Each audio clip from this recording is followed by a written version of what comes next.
아멘. 오늘은 감옥에 임한 하나님의 은혜에 대해서 함께 은혜를 나누겠습니다. 여러분은 영적인 면에서 어떤 성도가 되고 싶으십니까? 다 마음의 소원이 있죠. 이런 성도가 되고 싶다. 여러 가지 생각이 있을 텐데 본문을 통해서 바울과 실라가 하나님께 어떤 은혜를 받았는지 보면서 저렇게 하니까 하나님이 역사하시구나. 그걸 우리도 그 은혜를 사모하는 시간이 되길 바랍니다. 본문 앞부분에는요 1차 전도가 나오지만 지금 이 부분은요 2차 전도 16장부터는 2차 전도 여행 가려면서 같이 따라가는 디모데라는 청년을 발굴하는 장면이 나옵니다. 그러면서 왜 1차는 아시아였는데 2차 전도 여행에서는 유럽으로 가게 되었는가, 그 이유를 자세히 설명하고 있습니다. 이제 드디어 성령의 인도하심 따라서 바울과 실라는 유럽의 빌립보 지역으로 2차 전도 여행을 갔습니다. 빌립보에서 첫 번째 신자인 자색 옷감 장사인 루디아의 집에 머물면서 선교를 하고 있었습니다. 전도하던 중에 누구를 만나는가? 귀신 들린 여자를 만나요.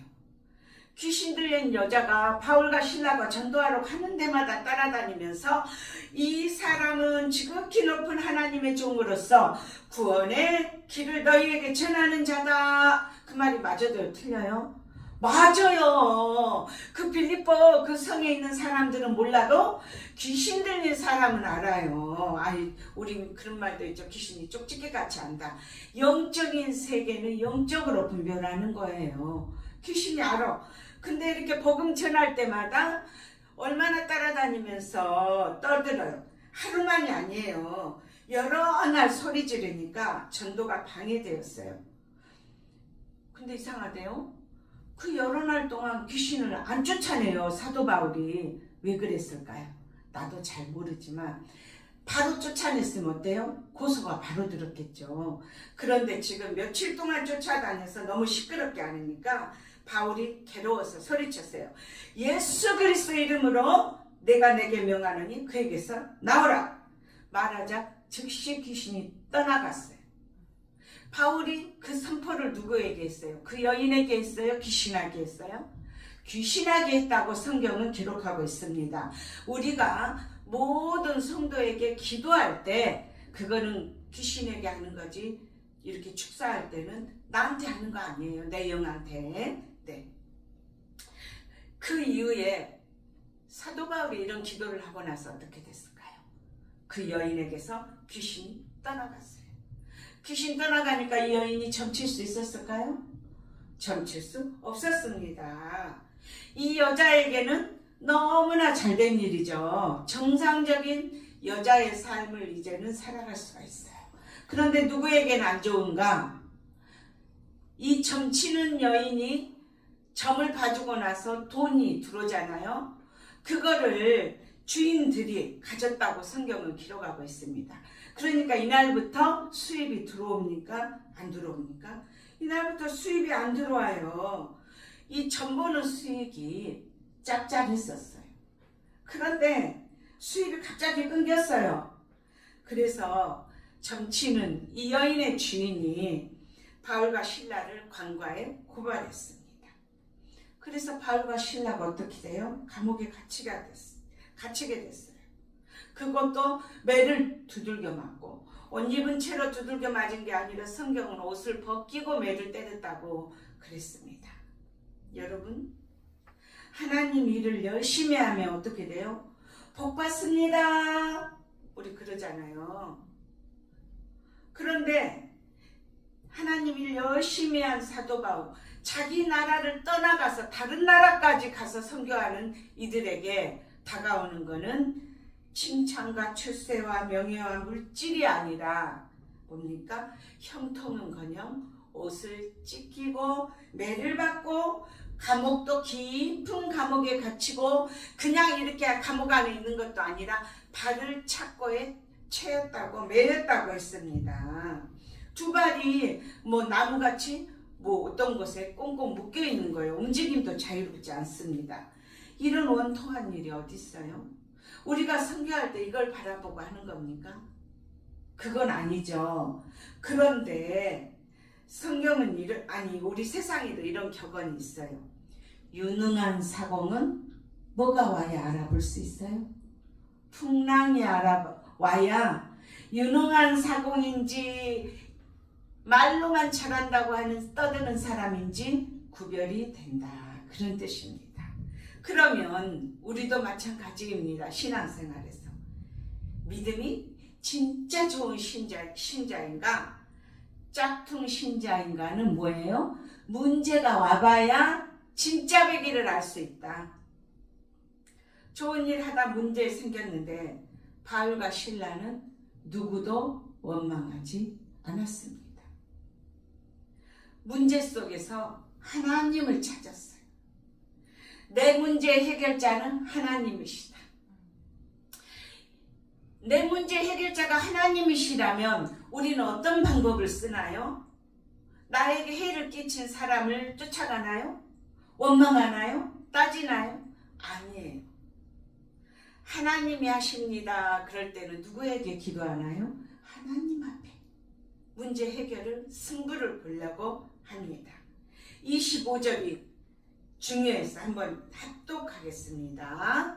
시작. 한밤중에 바울과 실라가 기도하고 하나님을 찬송하며 제수들이 듣더라. 26절. 이에 갑자기 큰 지진이 나서 옥토가 움직이고 문이 다 열리며 모든 사람의 매인 것이 다 벗어진지라. 와, 사도 바울은 감옥에서 뭘 했어요? 기도하고 찬송을 했어요. 그랬더니 이곳이 감옥이 아니라 뭘로 변했습니까? 기도와 찬송하니 감옥이 하나님 나라가 됐어요. 하나님이 거하시고 임재하기 좋은 장소가 되었던 거예요. 그럼 그곳이 뭐예요? 그곳이 하나님 나라인 거예요. 그곳이 천국이 된 거예요. 그랬더니 하나님이 임재하셨어요. 성령이 임재하셔서 갑자기 큰 지진이 나더니 옥터가 움직이고 옥문, 감옥문, 감옥 땅이 흔들리고 감옥 문이 열렸어요. 그리고 그것만 한 거 아니에요. 땅에 지진만 난 게 아니에요. 바울과 실라의 발에 묶여있던 것이 매였던 것이 풀어졌어요. 와, 갑자기 물리적인 현상으로 지진이 일어난 게 그래서 아니라는 거예요. 지진이 일어났다면 사도 바울과 실라도 막 움직이고 흔들리고 그랬어야 되는데 그게 아니라 발의 착고가 풀어졌대요. 쇠사슬이 묶여있다면 쇠사슬이 풀어진 거예요. 바울과 실라뿐만이 아니라 성경은 뭐라고 했느냐? 모든 죄수들이 매인 것도 풀어졌더라. 아우, 나만 복받은 게 아니라 누구예요? 나만 하나님의 임재를 경험한 게 아니라 바울과 실라 때문에 거기 있는 모든 죄수들의 묶였던 것이 풀렸다는 것입니다. 나만 문제 해결받은 게 아니에요. 나 때문에 내 주변 사람들까지 문제 해결을 받았던 것입니다. 이 뒤에 또 읽어보면요. 사도 바울 때문에 누가 구원받아요? 간수장이 구원받고 간수장의 가족들이 구원받고 이런 복을 모두가 받아요. 내가 한 사람이 예수를 잘 믿으면 나뿐만이 아니라 내 가족, 내 주변 사람들까지 이렇게 문제 해결받고 복받은 다는 것입니다. 네, 그래서 예수 믿은 지 한 달 되고 왜 나는 인생이 안 바뀌어요? 예수 믿고 1년 돼갖고 목사님 예수 믿으면 복받는다겠는데 왜 이리 내 인생은 더 꼬이나요? 그래서 우리 짧게 보지 말고 끝까지 기도하고 찬양하고 예배드리고 그러면서 하나님이 하신 일을 우리 경험해 봤으면 좋겠어요. 오늘 사도 바울처럼 우리는 기억할 게 있습니다. 문제가 생겼을 때 믿음의 선진들이 어떻게 했나? 믿음의 선진들이 어떻게 했는가 성경에 자세히 나와 있습니다. 믿음의 선진들, 오늘 본문에 나온 믿음의 선진들은 다른 사람을 원망하지 않았습니다. 또 문제가 생겼을 때 하나님께 기도했어요. 문제가 생겼더니 하나님을 찬양했어요. 성경에 보니까 바울과 실라는 낙심했더라, 원망했더라, 불안에 떨었더라, 두려워했더라. 이런 부정적인 언어는 하나도 없어요. 그리고 이 문제 결과를 봤더니 문제 속에서 하나님을 찾았더니 나도 문제 해결받고 다른 사람까지 문제 해결을 받더라. 바울가요, 지금 감옥에서 온몸이 아파요. 맞아가지고 온몸이 아파. 찢어졌어. 피 흘려. 그리고 팔은 묶여졌어. 움직임도 불편해요. 그러면서 기도하고 찬양할 때 몇 분 뒤에 옥문이 열릴 걸 알았을까요? 발에 착고가 풀어질 걸 알았을까요? 몰라요. 몰라. 우리는 모르는데도 뭘 해야 된다는 거예요? 기도하고 찬양해야 된다는 거예요. 기적을 기대하면서 찬양했나 기도했나 난 모르겠어요. 그러나 그걸 기대하든지 안 하든지 간에 우리의 할 일은 뭐예요? 어떠한 상황에서든지 하나님께 찬양하고 기도하고, 그게 우리 할 일인 거예요. 그랬더니 보너스 은혜가 임했던 겁니다. 성경에 보니까 창세기에 요셉도요, 야곱 아버지하고 살 때 하나님께서 요셉을 형들보다 더 높은 지위에 올릴지는 알았어요. 그러나 그게 어떤 방법으로 올지, 언제 올지 알지 못했어요. 왜냐? 저기 이스라엘이라는 작은 땅덩어리에서, 그 가나안의 작은 곳에서, 동네에서 사는 이 요셉이 애굽이라는 큰 나라, 지금 같으면 미국이라는 나라의 부통령이 될 거를 언감생심 생각이나 했겠습니까? 꿈도 꿀 수가 없어요. 내 나라 백성도 있는데 다른 나라, 저 작은 나라 사람을 부통령 세워주나요? 안 세워줘요. 감히 생각할 수도 없었어요. 요셉은 노예였을 때, 보디발 장군의 집에 노예였을 때, 또 감옥에 갇혀있는 죄수였을 때 그의 꿈이나 기도는 뭐겠어요? 그저 이 풀어졌으면 좋겠다. 내가 이 감옥에서 무죄가 입증돼갖고 해방됐으면 좋겠다. 오로지 꿈은 그거예요. 이방인인 나에게 총리 자리를 제안할지, 왕 다음 자리를 제안할지는 꿈에도 몰랐던 거예요. 그런데도 요셉은 어떻게 했어요?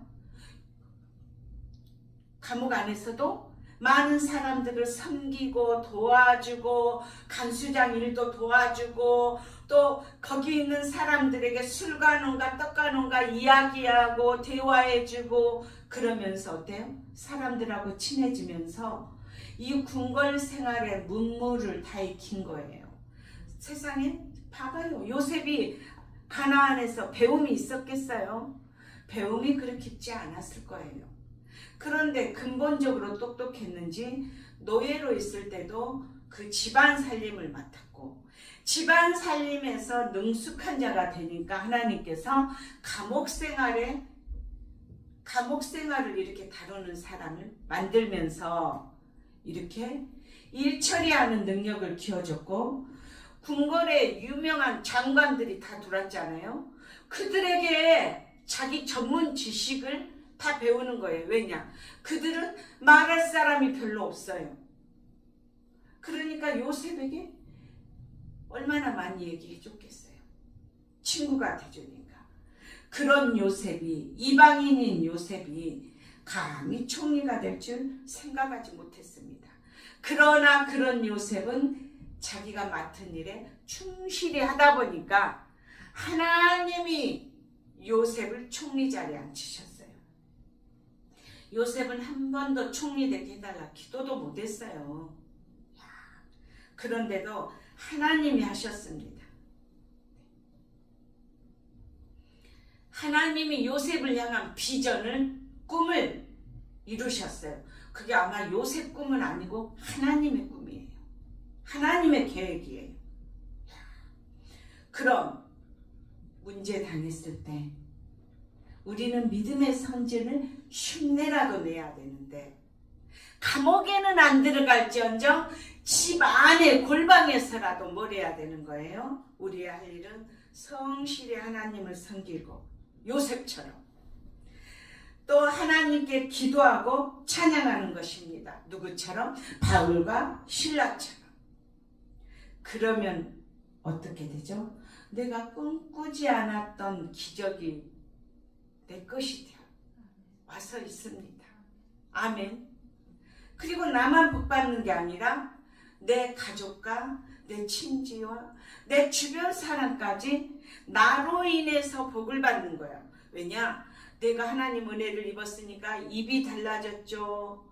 보는 눈이 달라졌죠. 말이 달라졌죠. 혀가 달라졌죠. 생각이 달라졌죠. 내가 물질적인 걸 가졌다면 내 남편에게 먹이고 자식에게 먹이고 이웃들에게 나누니까 그들 모두가 복받는 거예요. 오늘 여기 감옥에 있는 다른 죄수들의 착고가 풀리고 뒤에 간수장과 간수장의 가족들이 구원받고 은혜를 입었던 것처럼 우리가 혹시 인생에 어려운 문제를 만나거든 항상 우리는 믿음의 선진들은 어찌했던가, 성경에 나와 같은 문제를 당한 사람이 누구였던가 찾아보면서 그가 어떻게 해서 이 수렁에서 건진받았고 문제를 해결하며 인생의 전환점을 받았는가, 그거를 성경을 통해서 여러분도 해결받으시길 바랍니다. 아멘. 그럼 우리